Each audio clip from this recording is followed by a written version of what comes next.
Okay, we want to take a few minutes and look at probably what is the first of the books that went, or letters that went out, cyclical letters that went out. And this one goes out specifically to the Messianic community.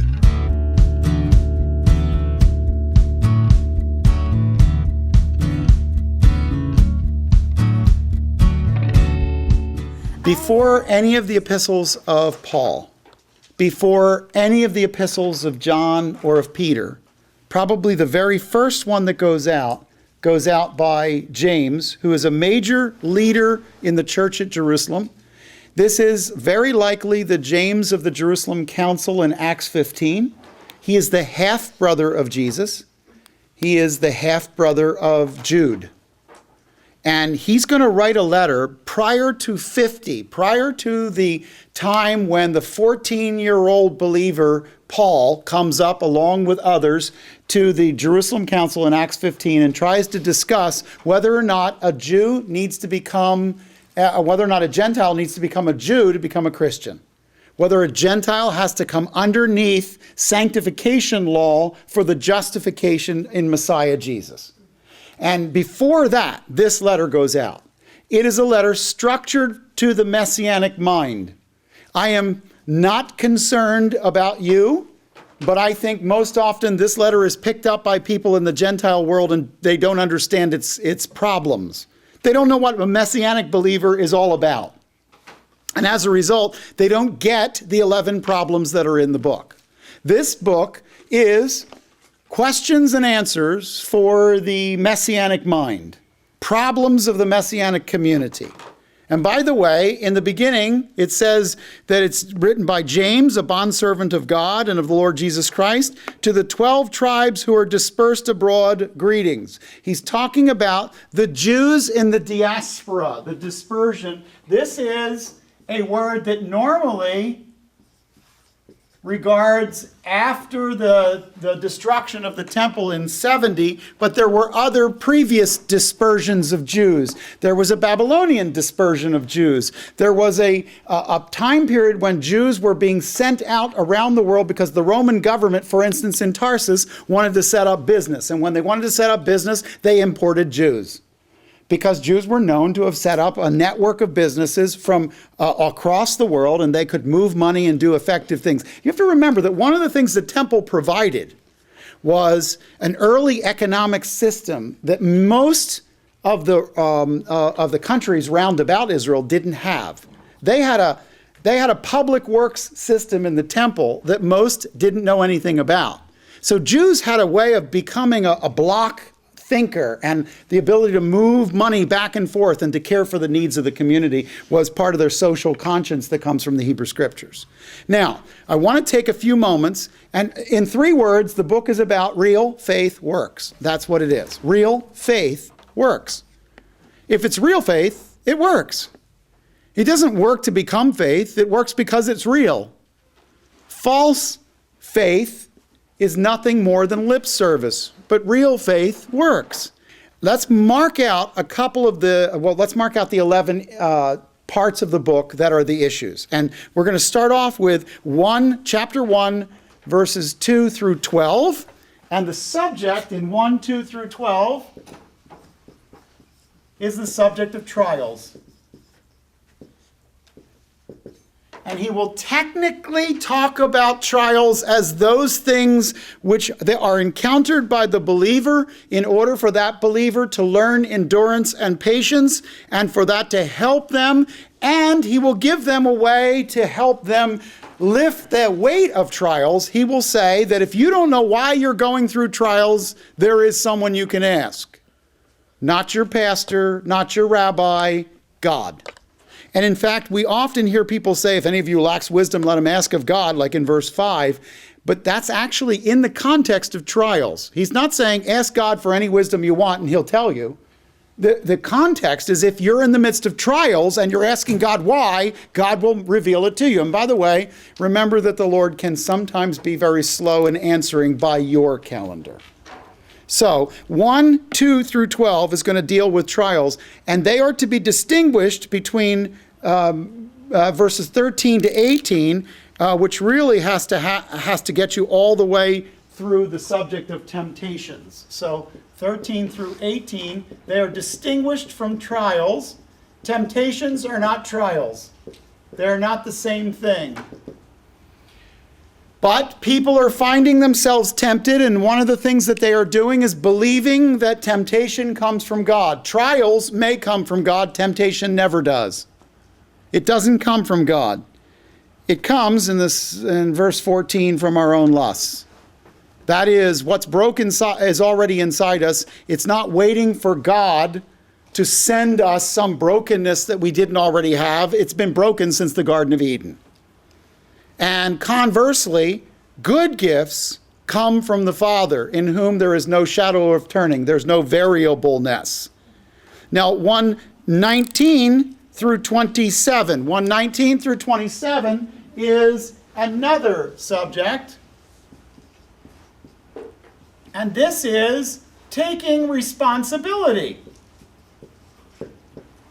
Taking responsibility. And the issue is this.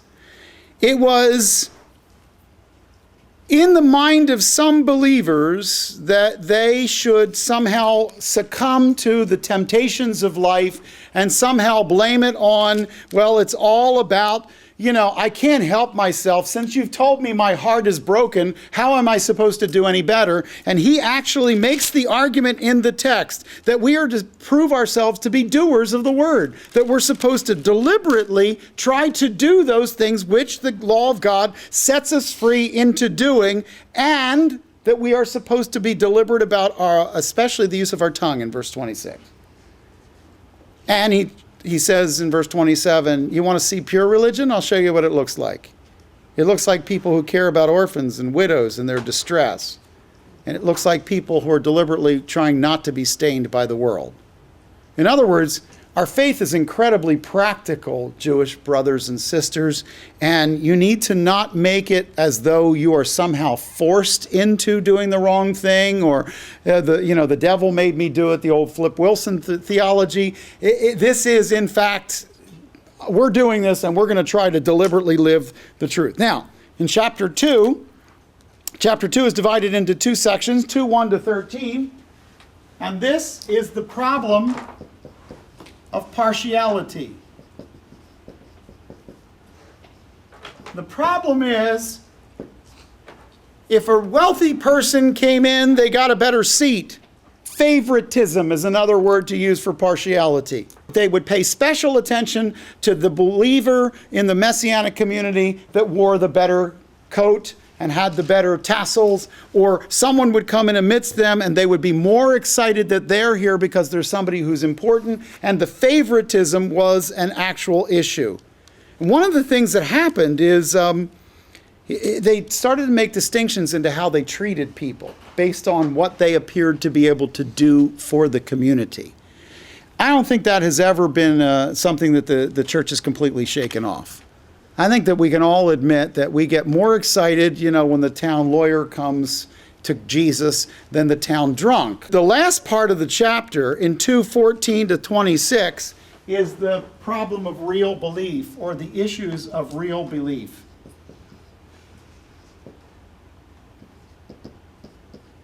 What's the last verse? 26. 26, thank you.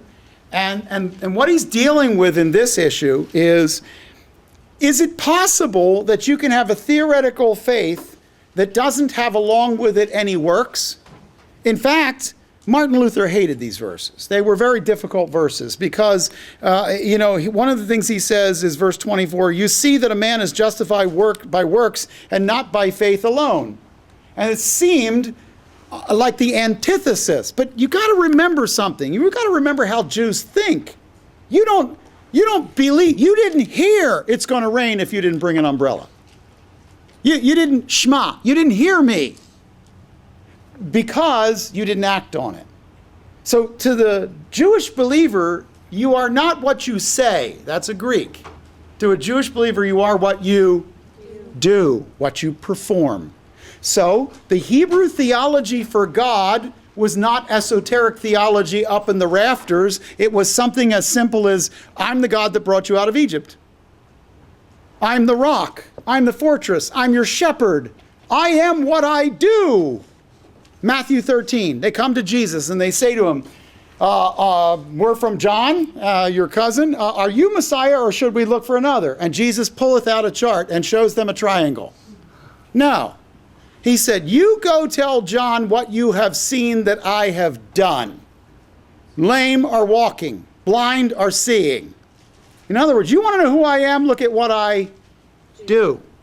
And so what you're going to see here is the very Jewish tendency to measure everything not by the words of a... By the way, I would tell you that in our time and in our place in the West, we have become the perfect Greek.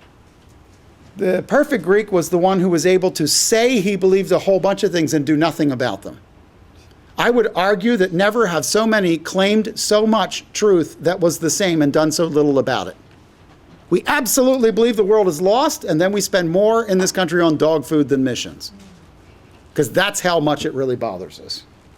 All right, so when we get down to it, it says that the second half is really about real belief. Now, chapter 3 is also divided. Issue number 6 are what I would call, in verses 1 through 12, wannabe teachers. This is issue number 6. And if you'll excuse the slang, wannabe teachers. Apparently, who knew? In the local communities of Jewish believers, lots of them wanted to be in charge. That's just shocking, isn't it?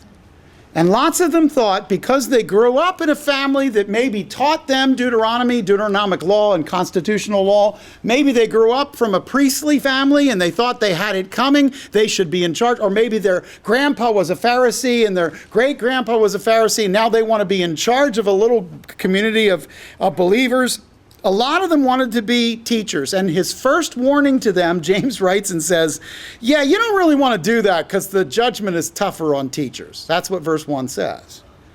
What he does say is that lots of people stumble, everybody stumbles, but you know what? You need to be very, very careful if you're the leader. And remember this, tongues are small, but they do big damage.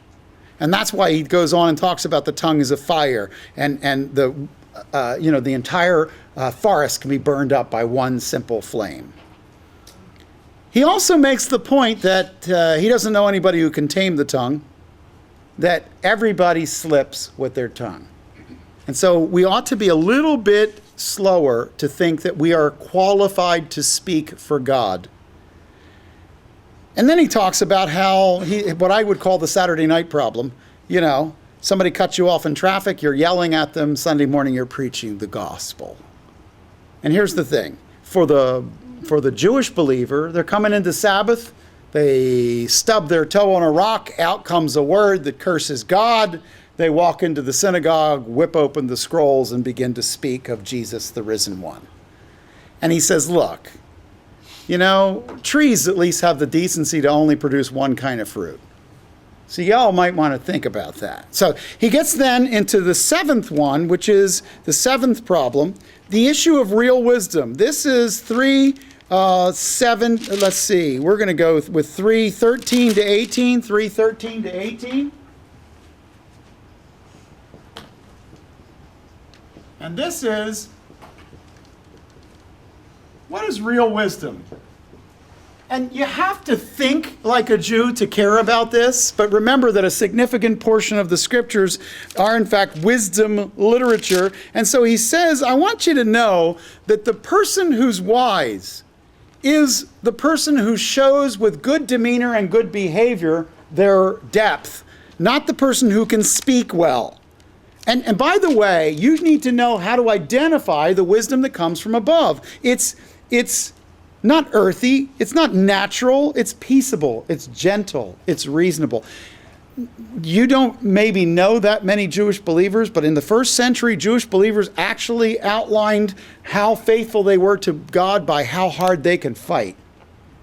I spent some time with the founder of Jews for Jesus years ago before he went to be with his Lord.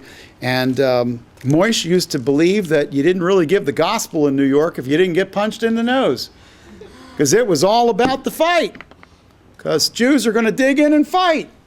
Well, that existed already in the first century. And it exists in the hearts and minds of a lot of believers today. Think about it this way. Wherever selfish ambition and jealousy exist, there's all kinds of disorder. He comes back and he says, I want you to know something. When it's from God, it comes with a certain kind of peaceableness. I want you to articulate the gospel to people. I want you to live it and I want you to preach it. But I want you to remember that it's not your message. And when they reject your message, they're not rejecting you, they're rejecting him. As soon as we start putting our ego in it, we start getting all defensive about it. Be very careful about how much of your presentation is your own ego and how much of it is an actual representation of real wisdom. All right, 4, 1 to 17, picks up this idea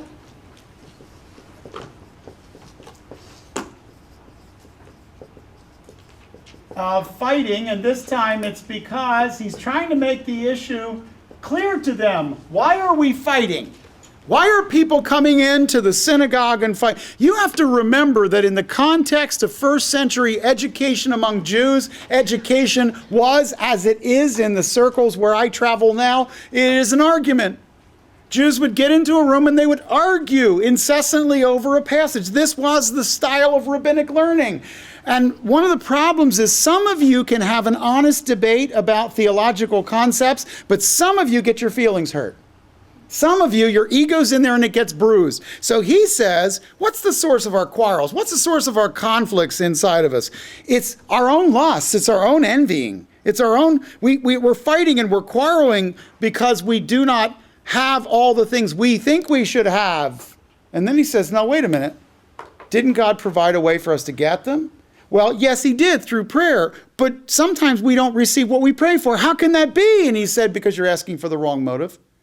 God is not going to give you that which exalts you. And if you get that which exalts you, he's not the one who gave it. God is not into promoting you. He's into promoting Jesus. And no man can exalt Christ in himself at the same time. So you've got to choose. And if you put it out there and say, I want to exalt me, that's not a prayer that you're going to, if you articulate, but a lot of people are actually saying it if you read through the prayer. What he says is, stop for a second. I would that you would come humbly to the Lord. God resists the proud. He loves the humble. Submit to God. Resist the devil. He'll run. Draw near to God. God will draw near to you. Wash your hands. Get cleaned up. Mourn and weep. Take things that are serious seriously. Humble yourselves in the presence of the Lord. This can't just be about you running around thinking that you have something to say. Do you get the feeling that the Jewish believers all thought they should rise to the top like cream and be in charge? Then you get to chapter 5, and number 9 is 5, 1 through 6. 5, 1 through 6. In chapters 5, 1 through 6, he comes back, and in just a few verses, he's going to talk about the stewardship of wealth and the stewardship of people. One of the early problems that the Jewish believers had, and you remember this all the way back from Acts 6, is they ran into a problem because they were cut off from the temple. They had paid their retirement funds into the temple, and then the temple cut them off so that they put all their money in, but then a widow couldn't get their money back out. When they started to become part of the people of the way, the temple said, you're done. We're dismissing you from the Jewish services at the temple, and as a result, they could no longer collect their money back. So the church came together and decided that they would collect money from each other, and they began the deaconate to handle that money. You remember the story. Well, the issue here is that as a result of the way the stewardship was handled, in the beginning of the book of Acts, they put all things in common. It was wonderful till they ran out of funds. Then the rest of the New Testament they were collecting from other churches to try and stay alive, because socialism tends to do that. At the end of the commune experience, they didn't have enough to keep it going, and so they needed offerings to get to be able to float. So one of the things he does is he says, I want you to be very, very careful. Wealthy people came into the synagogue, came into the early groups of believers, and some of the wealthy people would come in and exploit even other believers. I got to tell you, I've seen it in the church a number of times. I've seen people come in And people go to church for lots of reasons. Sometimes they come to church to get a girlfriend. Sometimes they come to church to sell their products. Sometimes they come to church to get employees. There's all kinds of exploitation that is involved in it. So here in chapter 5, he says, listen, there's some of you that are quite wealthy, and I want you to know that your silver and gold are crying out as a witness against you because, in verse 4, the pay of the laborers that work for you has been withheld. You've lived luxuriously. You got everything. And I want you to know that you have at the same time pushed down the righteous men among you. There are 11 altogether. Let's look at number 10. 10 is in 5:7 through 12. 5:7 through 12. Oops. 5:7 through 12. And this one is going to be on the subject of patience in particular, and he's dealing with patience and endurance, and he starts off by saying in verse 7, be patient until the coming of the Lord.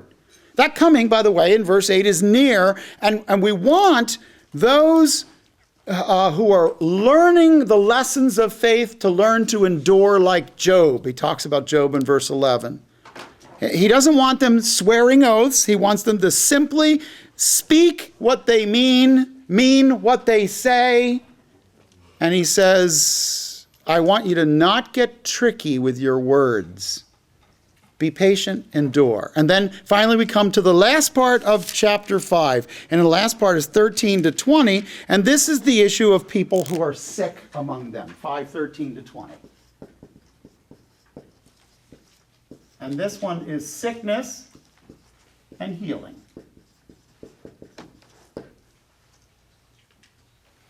Sickness and healing, and there he talks about very specifically someone who is sick. In my view, all of these relate to sin, including the sickness one. Not everyone agrees with me. I have a minority view in this, but I believe that all of these, if that's not the case, 10 out of 11 have to do with sin, and the 11th one doesn't. Okay? I happen to think he's more consistent than that. I think all the way through he's dealing with issues of sin in the community, and that's why in verse 13 of chapter 5, if somebody is suffering, let him pray. If they're cheerful, let them sing. If they're sick, let them call for not the doctor, but who? The elders. Why would you be calling for the elders if your problem's physical? I got to tell you something. I am an elder, and you can call me when you get sick, but I'm not necessarily going to have anything for you.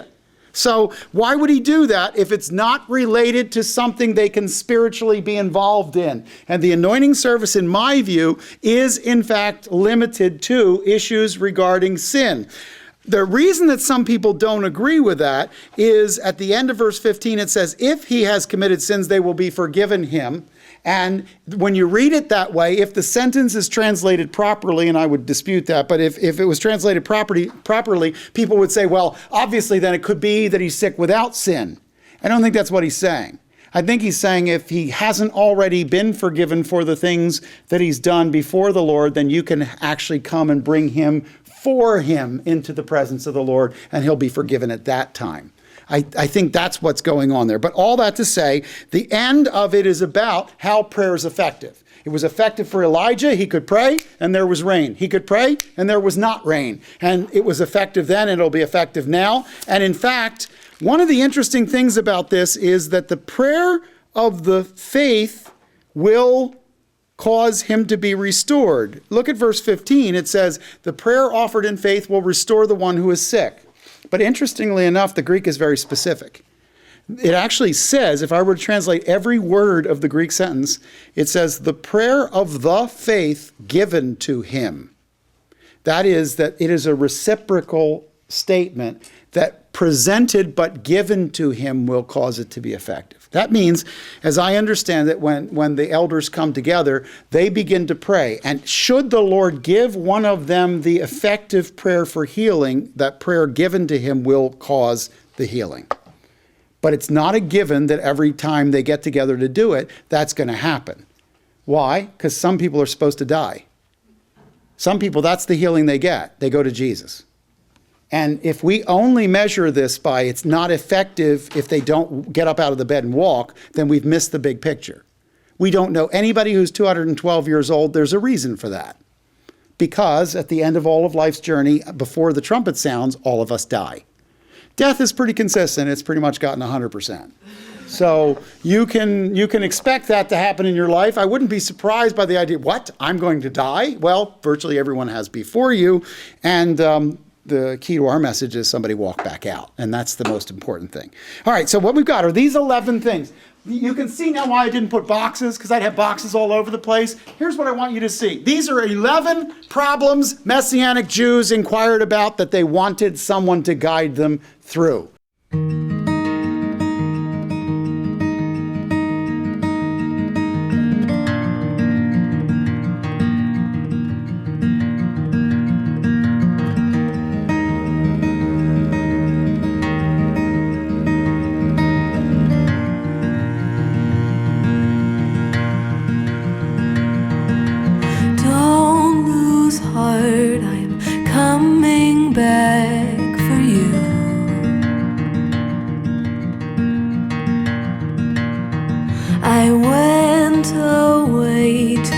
Find a place for two.